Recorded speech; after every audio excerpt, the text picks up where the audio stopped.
Hello everyone, I welcome you to the CEC lecture series. I am Nupur Chawla, teaching English literature at Maitri College, Delhi University. And today we are going to discuss about yet another seminal feminist text of the 20th century that is titled Women and Their Liberation, and it's written by Shirley Chisholm. Now, you might wonder that whether it's an essay or it's part of the book.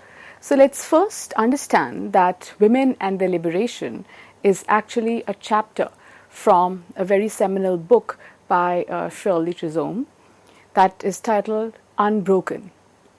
Now, Shirley Chisholm, if we look at the writer, she was born in 1924 and was around till 2005. And she was an American politician and an author. In 1968, she actually became the first American black woman to be elected to the US Congress. So what we need to understand is that this writer that is in discussion today, or the work whose or the writer whose work is in discussion today, was also very, very politically active in the United States. So while writing this book, she has a couple of other works as well. But we need to understand the background from which the author is coming from. So as I said, that she was the first African American woman to be elected to the US Congress. So that in itself immediately establishes what the politics of this lady would be.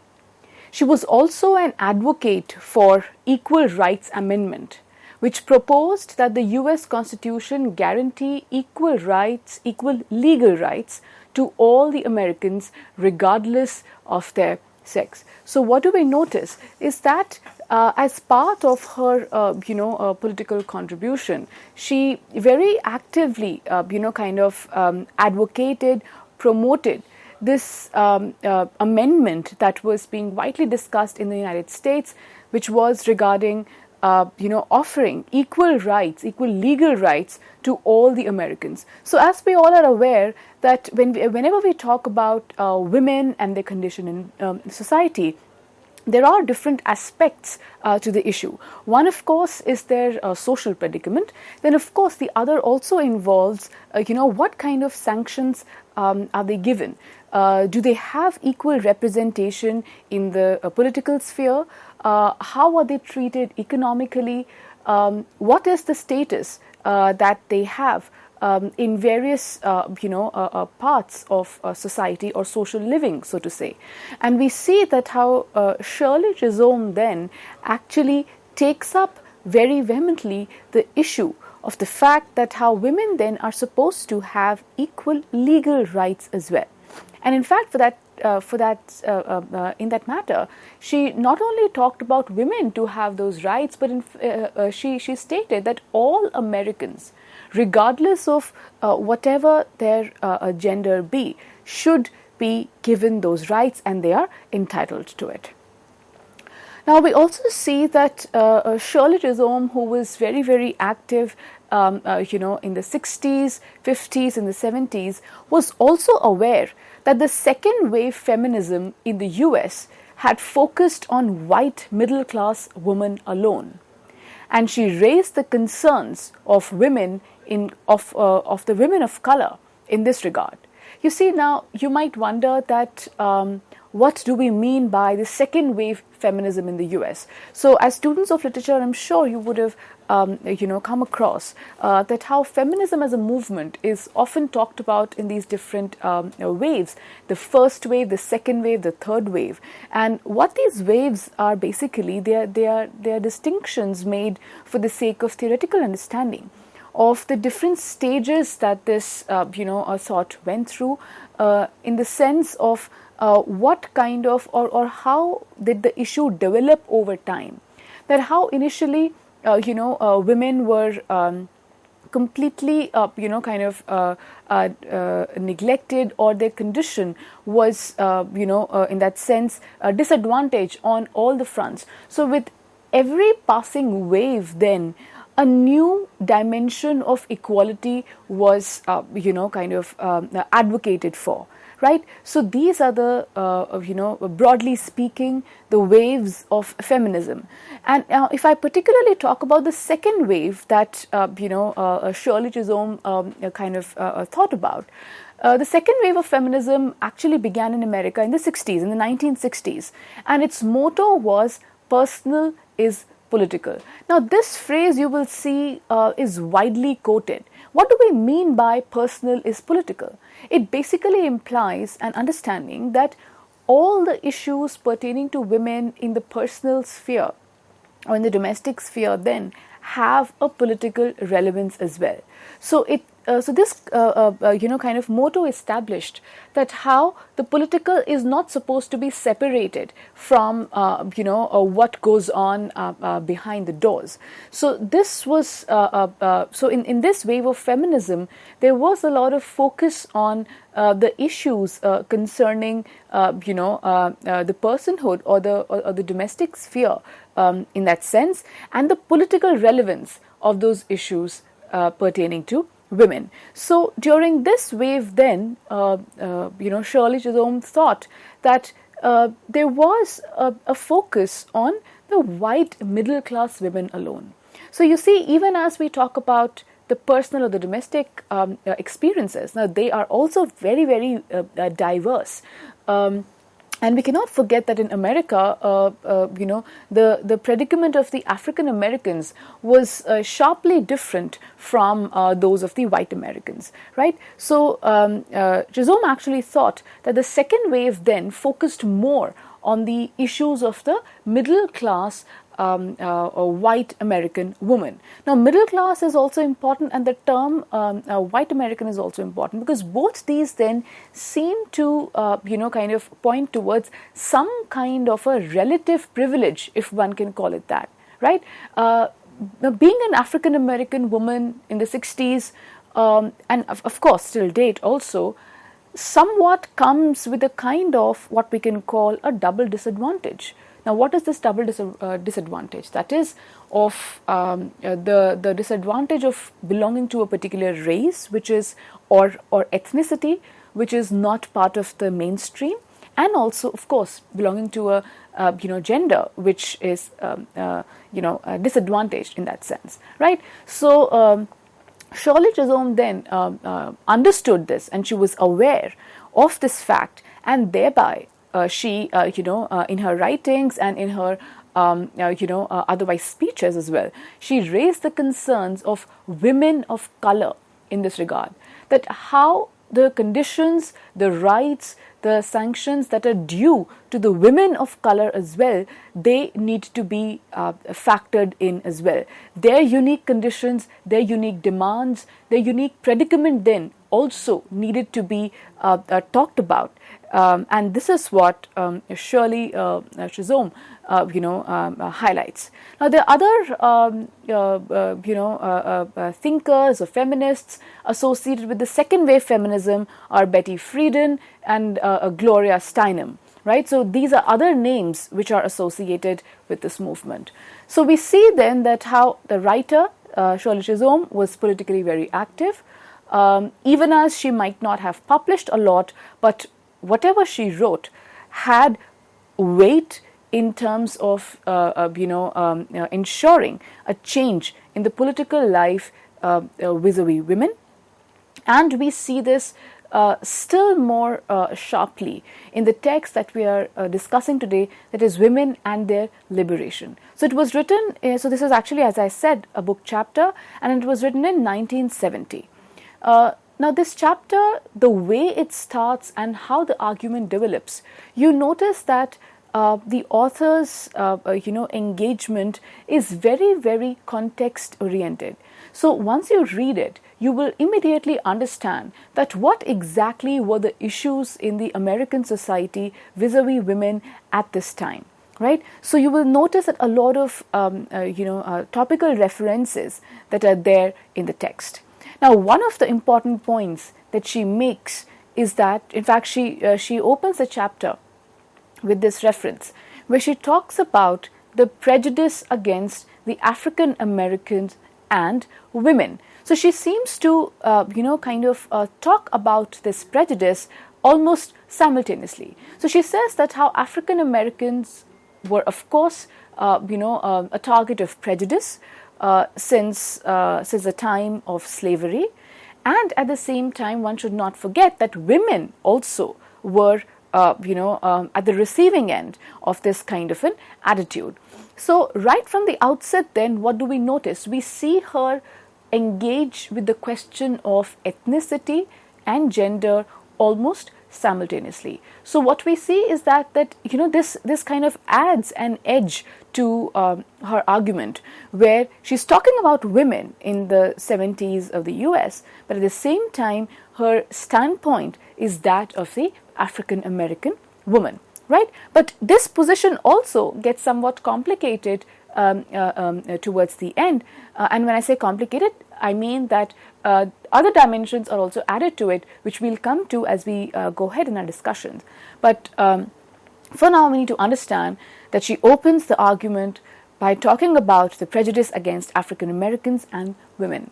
Now she says, and I quote, "The cheerful old darky on the plantation and the happy little homemaker are equally stereotypes drawn by prejudice," unquote. Now, you see this phrase where she talks about the cheerful old darky. Now, darky again is a slang term used for an African American, right, who works on the plantation. Okay. Now, as we all are aware, that the African Americans, or those who were enslaved, they were made to work on the plantations, right? Now, cheerful old darky and the happy little homemaker. Now, you see, even the phrases that she chooses to talk about these two segments of society, one that is the African Americans and second the women, is also some loaded in that sense with some kind of a sarcasm. She doesn't refer to women or domesticated women. She calls them the happy little homemaker. Now, use of the word little is quite telling over here. It by using this word, Shirley seems to be pointing out the fact that how the position of the woman that was working inside the home was almost inconsequential, right? And she was considered to be happy. So the happy little homemaker and the cheerful old darky, both these sections of society were equally defined by certain stereotypes, and they were the target of prejudice. So this is something which is very, very crucial to her rhetoric as well, that while sometimes she refers directly to factual details, but when she is developing her argument, we notice this very loaded language that she uses, and that then becomes a part of her political project in this essay. Now, further going on and talking about the prejudice, of course she begins with the reference to the African Americans and women simultaneously, but then she makes a difference between the two, and she says that she actually points out that how the prejudice against women in the 70s the US was still an issue that was not very widely accepted or recognized, right? There was no recognition that yes, there was some kind of discrimination that was going on. And let's look at this quotation, which is very telling from the essay. And she says, "But prejudice against women is still acceptable because it is invisible. Few men can be persuaded to believe that it exists. Many women even are the same way," unquote. Now, you see, this is a very interesting fact that she talks about. So, even as we might feel that this was a second wave of feminism, the idea of prejudice or discrimination must have already been established.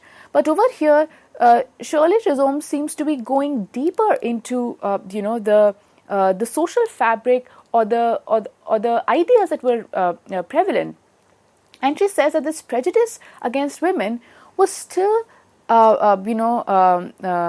was kind of invisible. Now, when we say invisible, What do we mean by that? She actually means that, how there was no open acceptance of the fact that yes, there was discrimination. It was there. It was very much there. People knew, men knew within their hearts of the hearts that yes, there were the conditions were unequal, but perhaps it was not brought out in the open so decisively. And she says that, few men can be persuaded to believe that it exists. So again, she's talking about the 70s. She says that it is very difficult to persuade men and to make them even agree to the fact that, there is this kind of a discrimination against women, or there is this prejudice against women.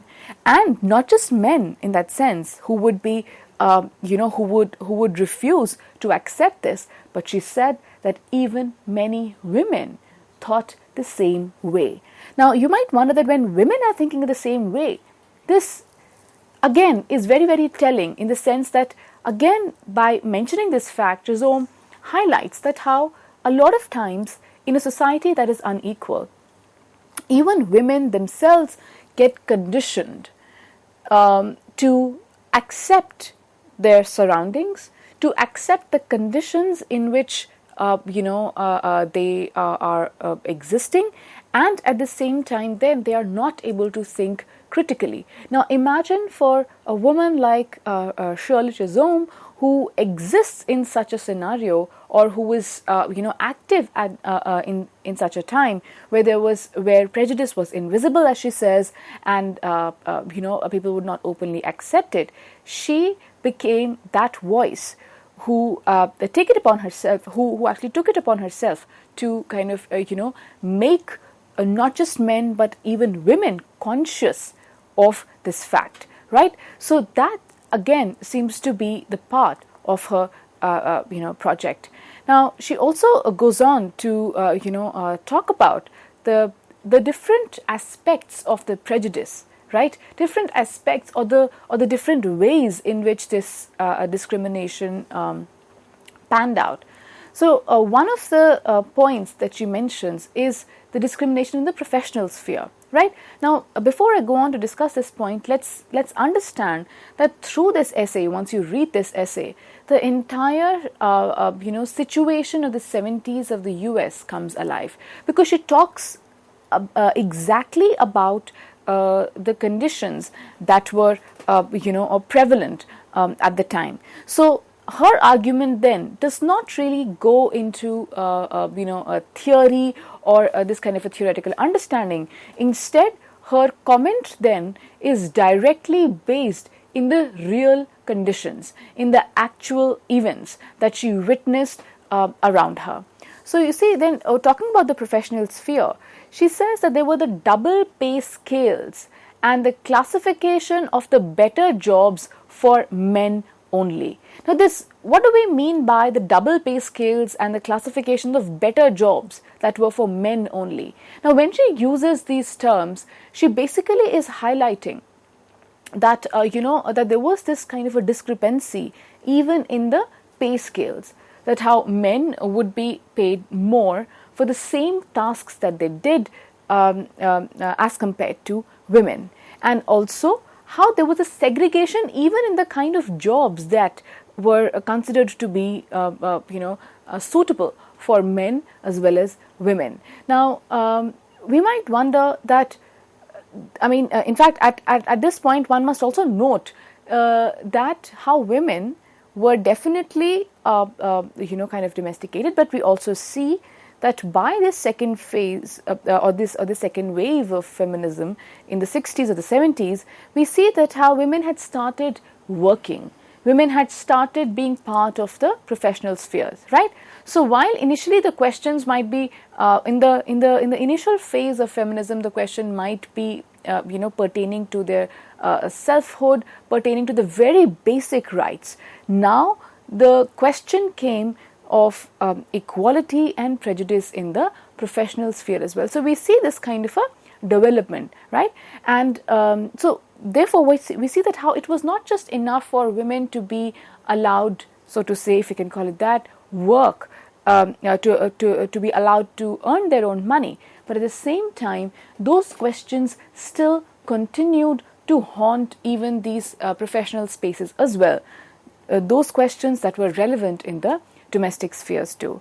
So she says that, that women were herded into jobs as secretaries, librarians, and teachers, and they were discouraged from being managers, lawyers, doctors, and members of the Congress. So with this, she, kind of very clearly gives us a view of this kind of segregation of jobs, right? So not just a segregation of pay scales, but also a segregation of jobs, right? So this, of course, becomes the one of the aspects of the prejudice that she talks about, which was practiced against women in the 1970s. So what we have noticed is, first of all, the background of our author Shirley Chisholm, and how she was very, very active politically, an African American woman, how in her arguments we see the question of ethnicity and gender coexist.